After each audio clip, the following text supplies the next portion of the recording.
Good. All right. Yep. Okay. All right. Well, welcome back, everybody, to Amp Up the Good. I'm your host, Scott Lewis. And if you were ever in any of the recording facilities in San Francisco Bay Area during the mid 80s, there's a good chance you ran into our guest today, who is Jacob Hellner, coming out of Sweden today. Good morning, or on our side, good morning. Good afternoon here in Stockholm. Yes. Good to be on your show, Scott. Very happy to that we finally got it together. Yes, I am so thrilled to do this podcast with you today, just so that I can stare at your studio and talk to you, of course. Yeah. I don't know. I'm a happy guy in my room here in town. Yes, if you have to have a work environment, that's it. That's how it Yeah, should yeah, be. yeah. Well, listen, it's so great to speak to you today, and we will let some people know a little bit about your career as it started off in the mid 80s here in the San Francisco Bay Area, correct? That is correct. I started my career in the music industry as a runner and, making coffee in a studio in the Bay, Richmond, called Starlight Studios. Yes, yeah. And the short story of the long story is that I had a friend of mine here in town who went over to San Francisco and to study audio engineering, and he quickly got a job in the studio, and he's the one that talked me to come over, so we were like a Swedish team working in the studio in Richmond. Well, and you were young men at the time, and Yes. so the I, world I, was. I, I was I was a young man and I knew nothing about anything. But it was a great learning, being thrown into a studio and sort of work in a real situation was extremely good experience for me to understand what it was like in the studio, how it could be when it was good and how it could be when it was not good. And that, well, that is one of the crucial parts of Yeah, producing anything. yeah. And so going from a runner to producing, which, first of all, before we get into the next phase of this, we should probably enlighten people if they don't know what the role of a producer in a studio is. And I know it sometimes has varying definitions, but what's yours? I mean, I think each producer has sort of developed their own flow of working, but it's really I find the term producer kind of strange because from my perspective, you're more. It's like a director, You're a movie director or a theatrical director, which means that I see my job as the main part of my job is to get the performance. I need to create a situation where the artist is comfortable, or doesn't have to be mean that they're comfortable, but where the artist will perform the best. That might be creating a really nice environment or really pushing someone and making them uncomfortable. But that is how I see my job, to get the performance from the artist and oversee the album from the sort of almost from the writing process to when the mastering is done. I'm there and sort of putting my fingerprint on all, throughout the whole journey there. Right. And the producer's role is so very crucial to the success of the outcome because the engineer, the person that's running the board, as we say in the control room, they're the ones moving the levers up and down and the slide bars and what have you. Sometimes those individuals can have some input as well, but most of the time they're the technical guys. They're uh, also taking input from band members, from the producer, from oh, I need more reverb on my, so you have to deal with all of those components during the recording of anything, right? Yeah, sure, sure. I mean, the technical aspects are super important, and as a producer, you need to know about these things. But I'm very happy to not have to be responsible for this part because it's like a different headspace, you know, to be responsible of the technical stuff of the production. I have always been lucky to have good engineers, and you need good engineers that you can trust. And when they have something sort of on the creative or the artistic side of things to say, you know, I pay attention and I listen. But my job is the artistic dimension, and the engineer is the technical dimension. Right. And that, um, and over time, if you get a relationship with a great engineer going, those two can produce some of the greatest. If you've ever looked Yeah, at some of yeah, your favorite albums over two or three different albums from one of your favorite artists, if you notice the engineer and the producer are the yeah, same, yeah.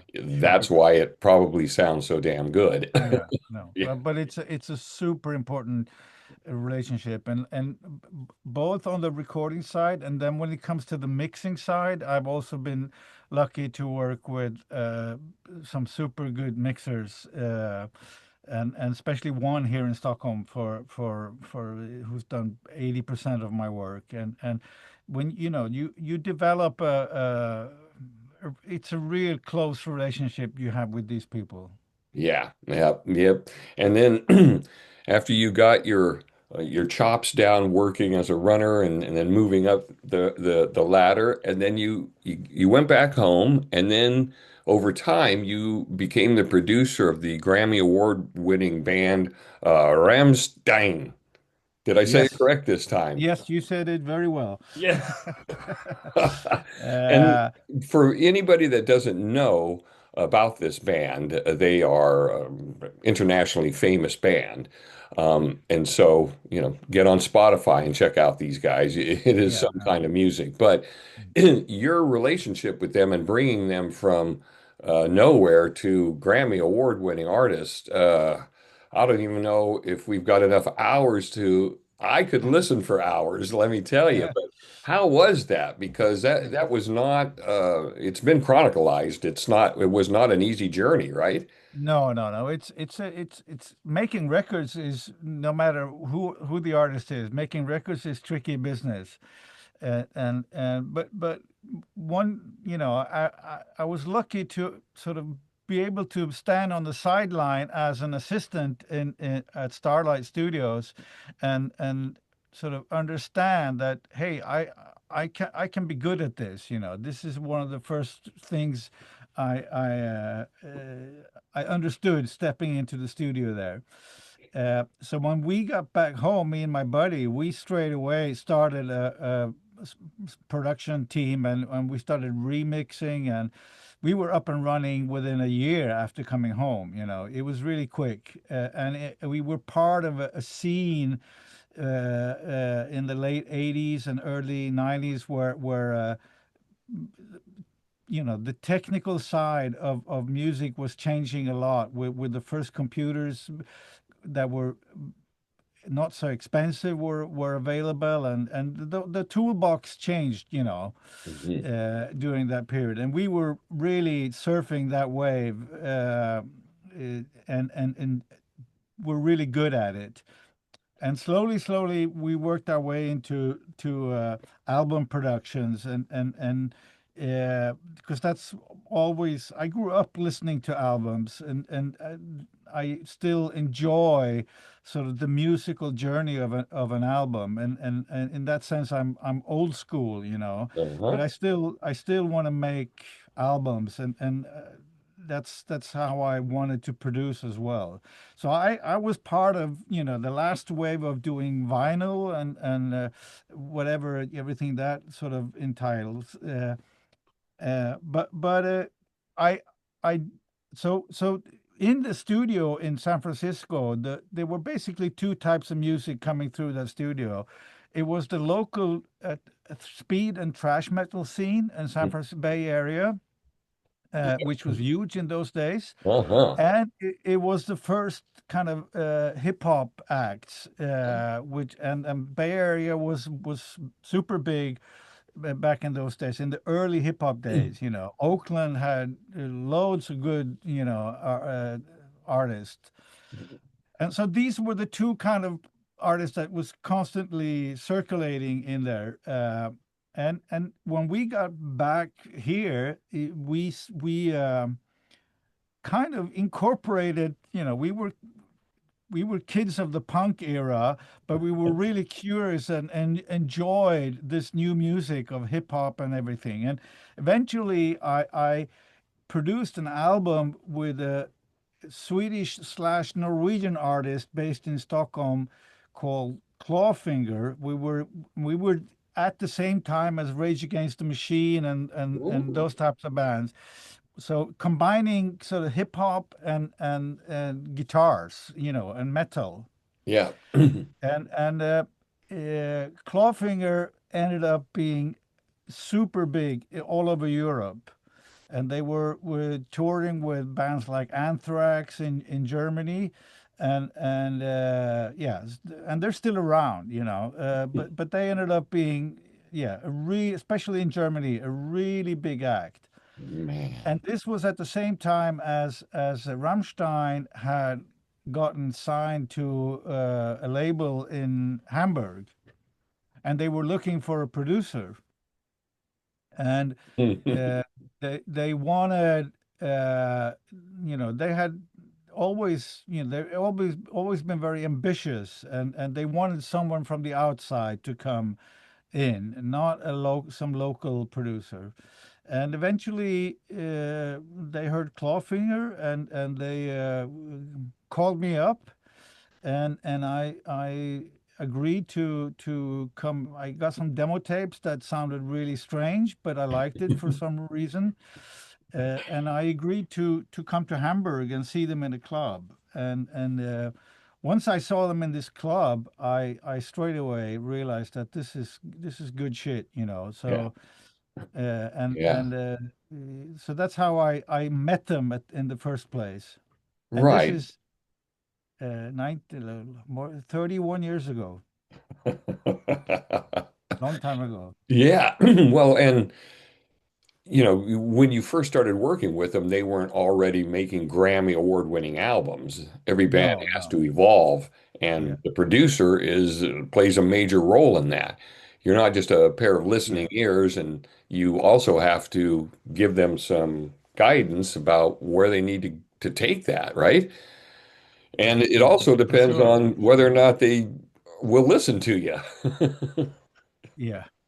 No, but it for me to earn the trust of a band is a super important parameter in making records. And if I if I've been given that trust, I you know I handle it with the biggest respect I can, because for them, making the cool thing about making records with artists is that for them it's always about life or death. There's Yes. nothing more important than making this record. Yeah.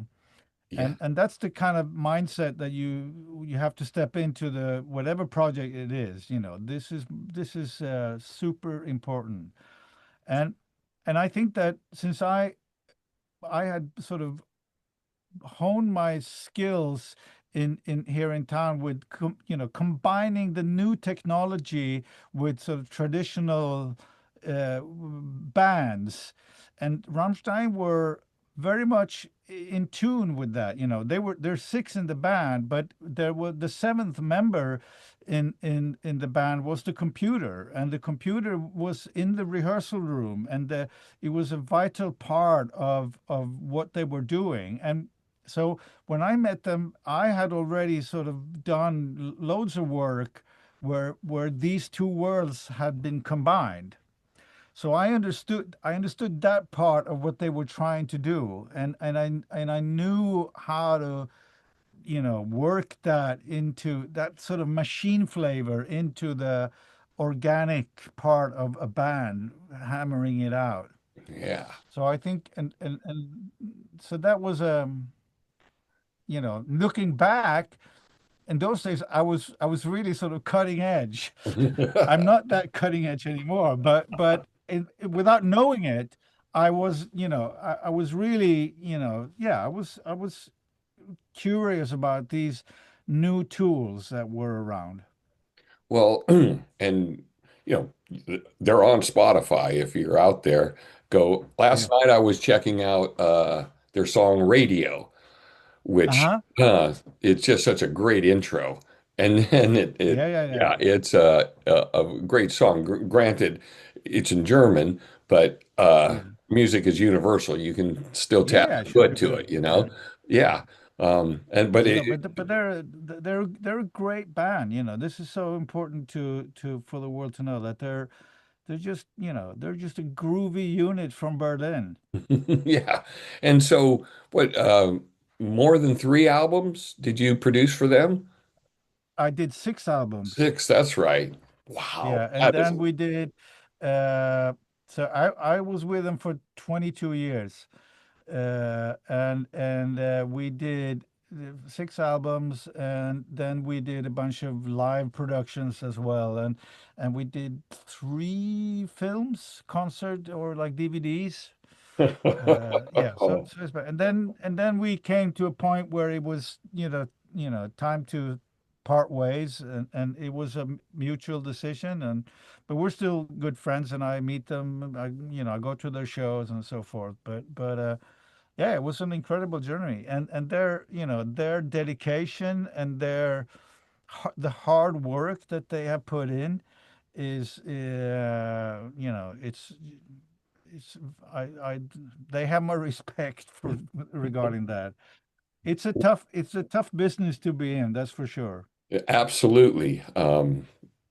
Because everybody else is doing the same thing. You've got Yeah. to come up with some kind of sound that makes you stand out more than the other bands, and it's not that easy, you know? If it was that No, easy, no, everybody'd be no, doing it. no, no.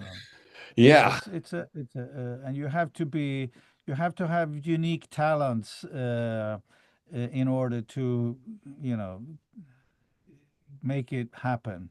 right. And that's why I always feel that when that success does happen, a big part of it is the engineer and the producer. Whether or Sure, not the sure, band sure. wants to acknowledge that, I Yeah, always do, because yeah, if it was that easy, these guys would produce their own album. And, yeah. we No, can't it's all not. be It's like Steve Winwood when he just hits the record button and goes into the studio and plays all the instruments, does all the vocals, harmonies, Yeah. then comes back in and does the mix. Yeah, no, there are a couple of those people out there, but if it's a band situation, I think it's good that the band can sort of lock in the brotherhood of the band can lock in sort of to and join be one entity with against or with the producer. Correct. Yeah. Yeah, Yeah. so Yeah. so. The artist will take the credit when something goes right, and the producer gets to blame when something goes wrong. Absolutely. Just like in sports, right? The Yes, coach is to exactly, blame when the play exactly. goes wrong. Yeah, yeah, yeah. Well, that is something else, and I do encourage everybody to go check out a song to find out what we've been talking about. Your mind will be Yeah, blown, yeah. let me tell you. And then you moved on to what is your one of your big current projects, and that is the Bright and Black project, which is metal and classical orchestratal music. Is that right? Yeah, I mean, I had the pleasure of on a couple of occasions with Rammstein doing. We had like strings on top of songs, and that was a really sort of great experience in hearing and sort of seeing that the orchestral world, there are the parts of the orchestral world is not so far away from the metal parts of the metal world. Okay. And I felt like I wanted to explore that, and so Bright and Black is a no one has really done it. It's not about having a metal band on stage with an orchestra, and it's not about having an orchestra doing orchestral versions of already existing songs. Got it. So Yeah. what I've done is I've asked uh, the metal composers that I've either like or have worked with to, okay, instead of writing for your band, write for an orchestra. So the music of Bright and Black is all original compositions by metal people for an orchestra, performed by an orchestra.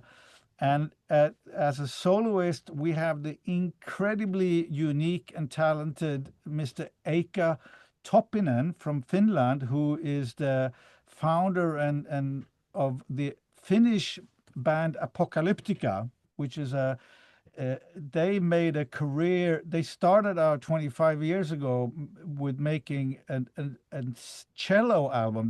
They all come from the classical world, and they did Metallica covers. Okay. Uh, and they have now. Last year they released the second version of that. They've done a bunch of albums, solo albums, sort of, all with their own music.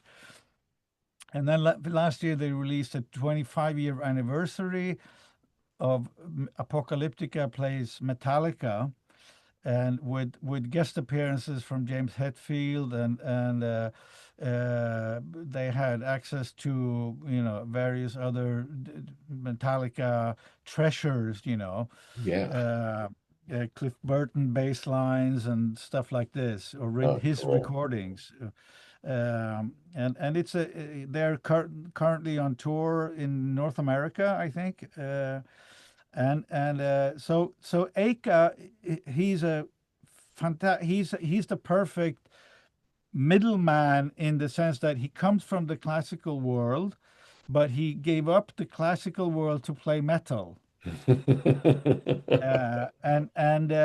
So he's the soloist for Bright and Black, and then the orchestra is an orchestra based in Estonia, in Tallinn, Estonia, called Nordic Pulse Orchestra, and the conductor of this orchestra is his name is Christian Järvi, and he's also someone who likes to break new ground in that sense. Okay. So it's kind of Christian Eka and me who is the we are the center of this project. And you can go online and check out. It's Yes, just yes, amazing, yeah. both And we visual did, and audio. It's just yeah. something else, man. Um, We released the album. It's 18 months ago, and we've done about 6, 7 shows with it. We were in Europe, here in Northern Europe, and we were in Hong Kong with the whole project. And we're now kind of aiming for our next album here. We don't have a timeline for it yet, but I'm started writing, and the other people involved are also. So there's it's going to keep on going. It's a that, really cool project. I'm super proud of it. Yeah, like I said, when I got turned on to it in an email from a colleague that we both interact with, and that would be Belinda Reese. Um, Yes. she sent me an email with, and a link, and I'm like, what is this thing? And I click it, and I'm going, oh my God, oh my, that is something else. Yeah. Like I said, ears and eyes for that. It's Yeah. incredible, and to think, yeah, because Metallica was doing a lot of shows over the past decade with the San Francisco Symphony. And then, way back, first time I ever heard any rock converted over was when the Who took Tommy and put a orchestra. Yes. That's Yeah, and I true. was like, Yeah. okay, well, it Mm. can work. Yeah. Yeah.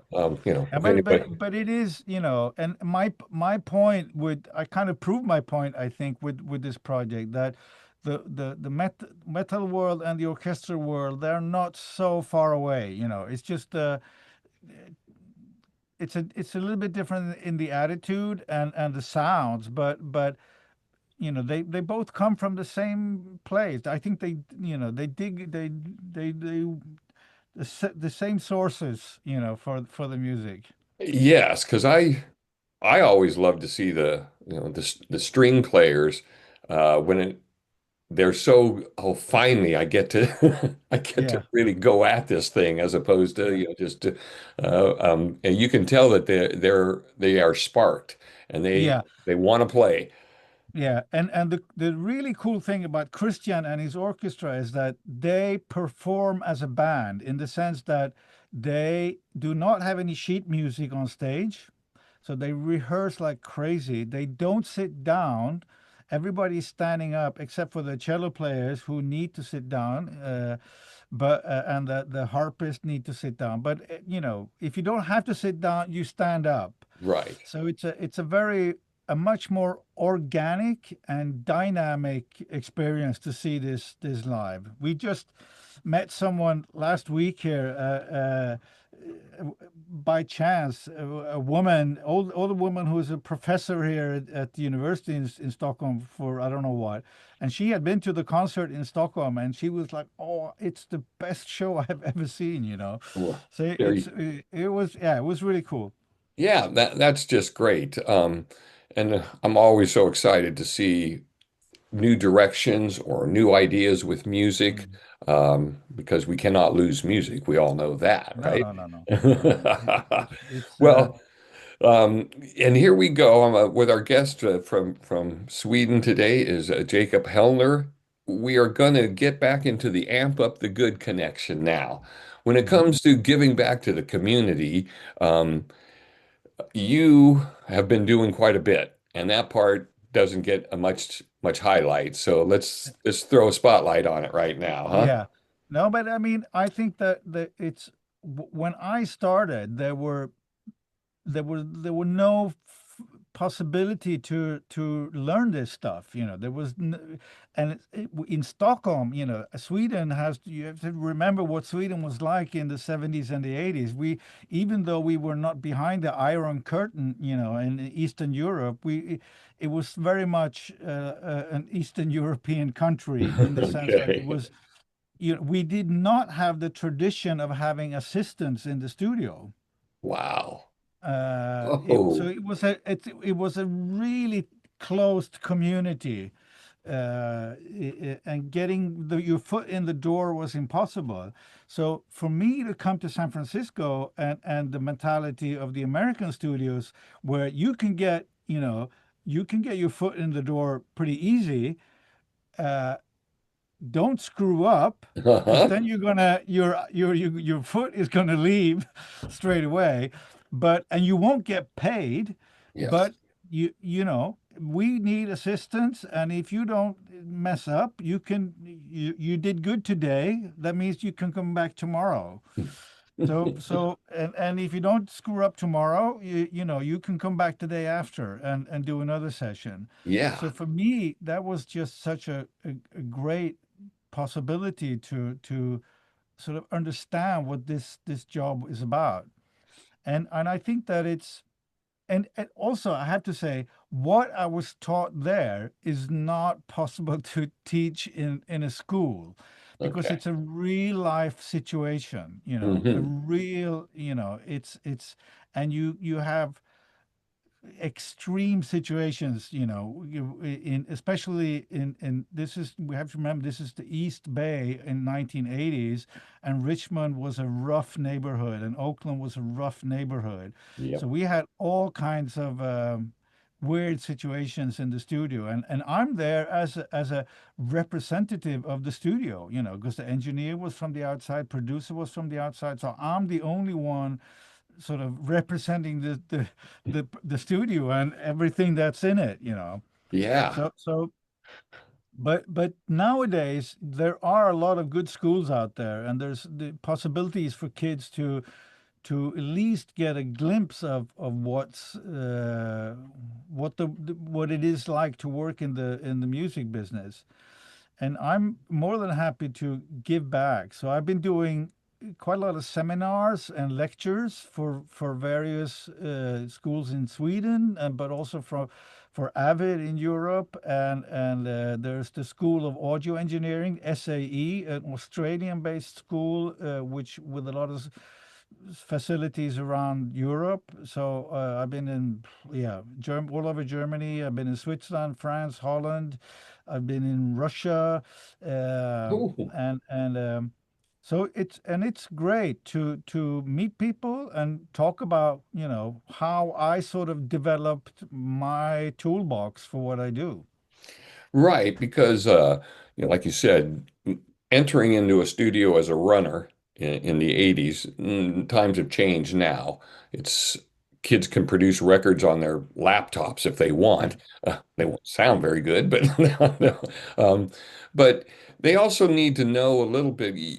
You can teach them, orient them about the recording studio, the control Mm. room, the machines they're going to be working with. But then the next phase is then they have to start to interact with musicians. And that's Yeah. something that you can give them some insight on, but it's not something that you can just hand them a manual and say, there you No, go. no. Yeah, yeah. I mean, I would say my sort of social skills has been my biggest asset, in the sense that you have to be able to put your ego aside and really get in tune with what this artist is about. And there are different kinds of producers. I love working with artists in the traditional sense because they're people with ideas and vision. It doesn't matter how much ideas and vision I have, if the person you're working with doesn't have any ideas or a vision for what they want to do, we're not going to get anywhere. So you want to work with those kind of people. That's the biggest challenge, but it's also the most fun and rewarding to work with people who has uh, yeah, who want to express something within themselves.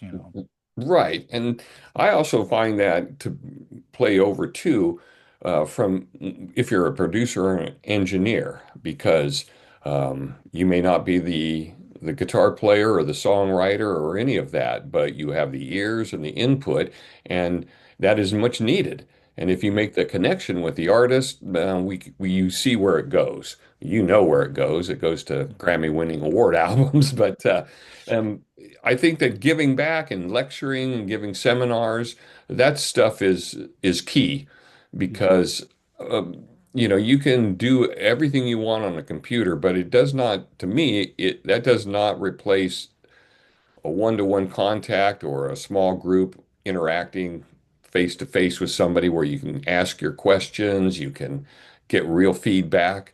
Um, I thank you for doing that. Yeah. Well, thank Because you. that's not easy I either. You Yeah. know? But as I said, I really enjoy it, and it's great to meet these people. I remember like yesterday, when I was one of them.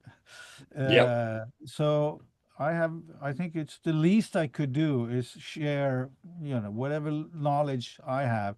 And one thing what there are so many aspects of production, but one thing that is really important to talk about with these young people is not only sort of the technical tools and also the artistical tools, but it's the sort of maybe not so exciting, but the administrative part of what you're doing. I mean, you're responsible for a budget and you need to be well organized. This is crucial. If you're going to run a production, you need to cover a lot of bases in terms of just structuring the whole thing, and understanding that in what order things needs to be done. If you do it in the wrong order, or if you skip a step, you're going to end up in the ditch. I've been there. So uh, but this is so well organized, and having a clear idea of the order of how you want to do things is very, very important. Right. And it is a balancing act too. Yeah, You have to have somebody guiding the ship. yeah. On the other hand, you don't want the artist to go, yeah, oh, he's so overbearing. I can't, my skills are, and you're like, oh, shut No, up. Yeah. no, no. Yeah, it's a say it's a balancing act, Yeah. and it's but it's great. It's a great place. You get to work with people who are they there's nothing else they want to do apart from doing this record. Yeah. Right. Yep. Yeah. So And so, it's a lot of passion. yeah. Oh, isn't it? And Yeah, if everything is caught, you'll get that magic on the vinyl. It's hopefully, not that hopefully. easy, but it can get No, there. no. And but so, but it's but it's really for me it's I trust my I trust my taste. My taste is my biggest asset, whatever, if I like it, then it's good. yeah, yeah. Yeah, And then yeah, that's enough right there, right? yeah, Well, and plus, that has been schooled out over all of these years, right? From, yeah, like you say, being a runner to a yeah, producer. There's a reason for that. Everybody else has tried, may not get to that higher part, for some reason or another. But yeah, yeah. it's not easy, you No, know? it's not easy, but I also been very lucky, if I would start today, you would need a completely different type of skill set in order to get a production career going today, because it's the ball game is different, Yeah. and when I stepped in, I was the new, and there were a bunch of older guys who were sitting on an older skill set that was not valid anymore. Right, that's true. Yeah, they came from the tape machine world, Yeah, and yeah, some of them refused to morph over into the new world. They just said no, yeah. no. No, Um, no, no, but it's always changing, which is good. yeah, it is. Yeah, absolutely. And then we'll wrap it up with, first of all, are you sitting in the Big Island Sound Studio? Yes, That's this my yours that my you built. room is called Big Island Sound. Yes, and I was contacted from one at one point from someone on Big Island, Hawaii, wondering if I was in Hawaii. But I had to say no, I'm not. This is Stockholm, and it's just my island is a lot smaller than Big Island on Hawaii. Well, it looks like a very cool environment there to Yeah, do no, some it's a recording. good So, it's a good creative space. yes. So, once again, if you have to go to work, that's a really good place to do it. Yes, yes, very much so. Well, Jacob Hellner, I really appreciate your time and all of your insight today. And I know that you probably have multiple projects that you've got your foot in already, and we'll keep we'll keep tabs on all of that, and then maybe somewhere down the road we'll hook up again and let everybody know what they should be checking out, huh? Yeah, definitely. And we sure hope to be able to bring Bright and Black to America at one point, Yes. because it's as a concert experience it's something totally unique. Right, and you can go online and check that out, and I encourage Yes. people to, because it's not like something that you've heard or seen before. Yeah, no, It is this is not, true. believe me. All right, Jacob Hellner, once again, thank you so much, and everybody else, you know how it works here at Amp Up the Good. No matter where you are or what you're up to, you can amp up the good. Have a For great sure. weekend. You too. Thanks a Okay, lot. all right. Hey.